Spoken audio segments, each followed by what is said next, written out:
अस्सलाम वालेकुम नाज़रीन किराम, मैं इस वक्त मौजूद हूँ N128 में। बड़ी तादाद के अंदर लोग अभी भी मौजूद हैं। 3 बज चुके हैं, चंद घंटे बाकी हैं पोलिंग का। जो ये सिलसिला ये खत्म हो जाएगा, उसके बाद फिर वोट गिने जाएंगे। लेकिन आज मैं आपको बताऊं कि लाहौर के अंदर, कराची के अंदर, रावलपिंडी के अंदर, इस्लामाबाद के अंदर, सियालकोट के अंदर, तमाम बड़े शहरों में बड़ी तादाद के अंदर अवाम निकले हैं। और सिर्फ शहरों में नहीं बल्कि देहातों के अंदर, गाँव के अंदर भी बड़ी तादाद के अंदर अवाम निकली है। और आज पाकिस्तान की अवाम ये फैसला करेगी कि पाकिस्तान किसका होना चाहिए, पाकिस्तान के हुक्मरान किसके होने चाहिए। जिस हल्के के अंदर मैं खड़ा हूं, अगर इस हल्के की बात करूं तो यहाँ पे पाकिस्तान तहरीक इंसाफ की तरफ से सलमान अकरम राजा है, जो कि सुप्रीम कोर्ट का एडवोकेट है, इमरान खान के बड़े दबंग वकील हैं। और दूसरी तरफ नून लीग का कोई उम्मीदवार नहीं है, बल्कि नून लीग के हमायत याफ्ता है आउन चौधरी, जो कि इस्तेकाम पाकिस्तान पार्टी से जिनका तल्लक है।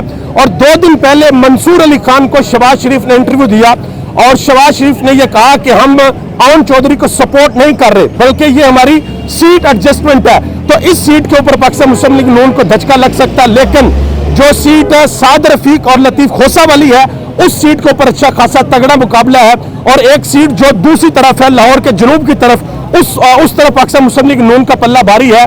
और डॉक्टर यास्मीन राशिद की सीट के ऊपर तगड़ा मुकाबला होगा। लाहौर की 14 सीटें हैं और आप ये देखिएगा कि लाहौर अपना क्या फैसला सुनाता है। जो फैसला लाहौर सुनाएगा, आपको उससे मिलता जुलता फैसला पूरे पाकिस्तान के अंदर नजर आएगा। लाहौर के अंदर 14 सीटें हैं, कराची के अंदर 16 से ज्यादा सीटें हैं। इसी तरीके से 3 सीटें इस्लामाबाद की हैं, रावलपिंडी की सीटें हैं। और सियालकोट के अंदर जो एक बहुत बड़ा मुकाबला हो रहा है, पाकिस्तान की अवाम उस मुकाबले के रिजल्ट का शिद्दत से इंतजार कर रही है। जो मुकाबला है ख्वाजा आसिफ के दरमियान और उस्मान डार की वालदा रेहाना डार के दरमियान। आप देख सकते हैं, कैमरामैन जरा आप कैमरा घुमाएं, यहाँ पर बड़ी तादाद में लोग मौजूद हैं।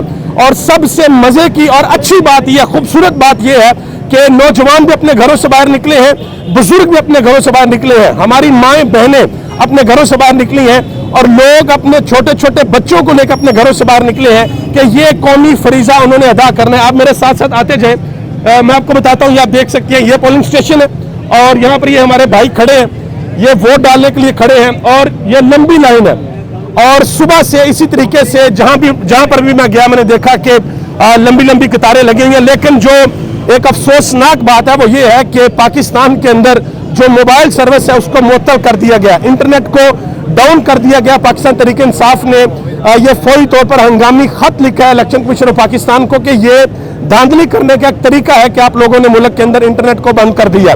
कहीं भी दुनिया के अंदर ये नहीं होता कि करोड़ों लोग आपके बाहर निकले हों और बाहर निकलकर वोट डाल रहे हो और आप पीछे से मोबाइल सर्विस मुअत्तल कर दें या इंटरनेट को बंद कर दें। यहाँ पर हम लोगों की राय जानेंगे और देखेंगे कि लोग क्या कहते हैं। ये जो हमारे भाई वोट देने के लिए खड़े हैं, 1 बाय 1 पूछते हैं। अस्सलाम वालेकुम भाई, क्या हाल है भाई? अच्छा जा रहा है सारा कुछ? कोई किसी किस्म का मसला तो नहीं है? क्या लग रहा है कौन जीतेगा यहाँ से? इंशाल्लाह पीटीआई जीतेगी। अस्सलाम वालेकुम जी। वालेकुम सलाम। पहला वोट है या इससे पहले भी दिया? पहला वोट है। किसको दे रहे हैं? पीटीआई को दे रहे हैं। अस्सलाम वालेकुम भाई, पहला वोट है और किसको दे रहे हैं? पीटीआई को दे रहे हैं। अस्सलाम वालेकुम जी। पहला वोट है, इससे पहले भी दिया?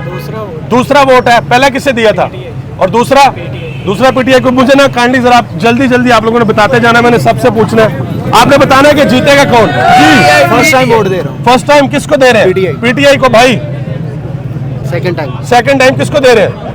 पीटीआई जी भाई। थर्ड टाइम किसको दे रहे हैं? पीटीआई को। फर्स्ट टाइम पीटीआई को दे रहे हैं जी भाई। पीटीआई को दे रहे हैं सर। पीटीआई सर, वोट किसे दे रहे हैं? ओके भाई, शेर को जी भाई।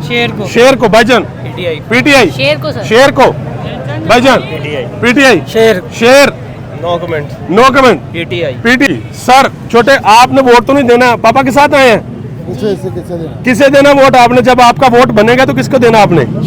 शेर को। आपने किसको देना? शेर को। आपने जी बाद में सर।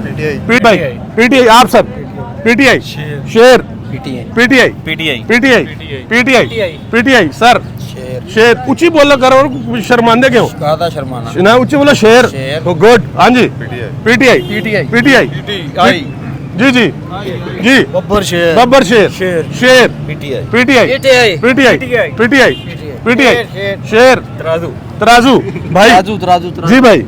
पीटीआई जी। इमरान खान जी। पीटीआई शेर। पीटीआई वोट पावन। आगे जी। पीटीआई भाई। इमरान खान जी भाई। तो नाज़रीन कराम, यहाँ पर लाइन में जितने भी लोग लगे हुए हैं, मैंने 1 बाय 1 सबसे पूछा है कि आप लोग किसको वोट देना चाहते हैं। तमाम भाइयों ने, बुजुर्गों ने, सब ने यह बताया है कि वो यहाँ पर किसको वोट देने के लिए आए हैं। मैंने गिना तो नहीं कि कितने पीटीआई के हैं, कितने पीएमएलएन के हैं, कितने दूसरी जमातों के हैं, लेकिन आप वीडियो में अंदाजा लगा सकते हैं कि पल्ला किसका भारी है। ये जो इलाका है, इस इलाके के बारे में अगर मैं बात करूं तो ये सीट पहले नून लीग ने भी जीती हुई है, लेकिन इस दफा बड़ा तगड़ा मुकाबला यहां पर। और अब देखना यह है कि रिजल्ट्स क्या निकलते हैं। सारे का सारा जो मामला वो रिजल्ट्स के ऊपर होगा। और तहरीक इंसाफ ने जो डायरेक्शंस दी हैं, क्योंकि ये तहरीक इंसाफ के लिए बड़ा अजीबोगरीब किस्म का इलेक्शन है कि पहली दफा पाकिस्तान के अंदर हो रहा है कि पाकिस्तान की सबसे बड़ी सियासी जमात का जो पॉलिटिकल सिंबल है वही वापस ले लिया गया। क्योंकि मैं आपको बताऊं, यहां पर बुजुर्ग लोग भी हैं, ऐसे ऐसे लोग भी हैं बेचारे पढ़े लिखे नहीं है, वो सिर्फ निशान देख के वोट लगाते हैं कि जी निशान कौन सा है, लोगों को नाम पढ़ना नहीं आता। तो ये बेसिकली वोटर का हक होता है, एक पॉलिटिकल सिंबल। लेकिन बैट का खौफ था या कोई और मामला था, अल्लाह जाने। पाकिस्तान तहरीक इंसाफ से बैट वापस लिया गया, फिर किसी को प्याला दे दिया गया, किसी को के दे दिया गया, किसी को घड़ियाल, किसी को बुरश, किसी को बैंगन, पता नहीं क्या क्या दिया गया। बहरहाल आज हमने ये देखा है कि लोग, अच्छा जी आप लोगों को निशान अपने याद है, सबको याद है निशान। लोग कहते हैं जी निशान हमें याद है। बहरहाल देखना यह है कि जब रिजल्ट निकलेगा क्या निकलेगा। लाहौर की 2-3 सीटें बड़ी अहम है और उनके ऊपर तगड़ा मुकाबला है। लोधरा से भी एक बड़ी अहम खबर है, वहां से खबर यह है कि जहांगीर तरीन के मद्दे मुकाबल जो पाकिस्तान तहरीक इंसाफ ने अपना चौथा उम्मीदवार खड़ा किया था, उनके सारे खेमे खुमे उखाड़ दिए गए हैं। और लग ये रहा है कि जहांगीर तरीन को एक, वो पंजाबी का लफ्ज़ है, रकड़ा मैदान, खाली मैदान दिया गया कि भाई आए और जीत के जाएं। लेकिन पाकिस्तान की अवाम क्या फैसला करती है? पाकिस्तान की अवाम अपना अगला वजीर आजम नवाज शरीफ को मुंतखब करती है, तहरीक इंसाफ को मुंतखब करती है या पीपल्स पार्टी को मुंतखब करती है? यह पाकिस्तान की अवाम का फैसला है। 12 करोड़ 80 लाख लोग आज बाहर निकले हैं, इनमें से 2 करोड़ लोग ऐसे हैं जिन्होंने पहली दफा वोट डालना है। पाकिस्तान की अवाम आज क्या फैसला करते हैं, ये वोटिंग के सारे सिलसिले के बाद पता चलेगा। आप सबका बहुत बहुत शुक्रिया। पाकिस्तान जिंदाबाद, पाकिस्तान के करोड़ों अवाम पाइंदाबाद।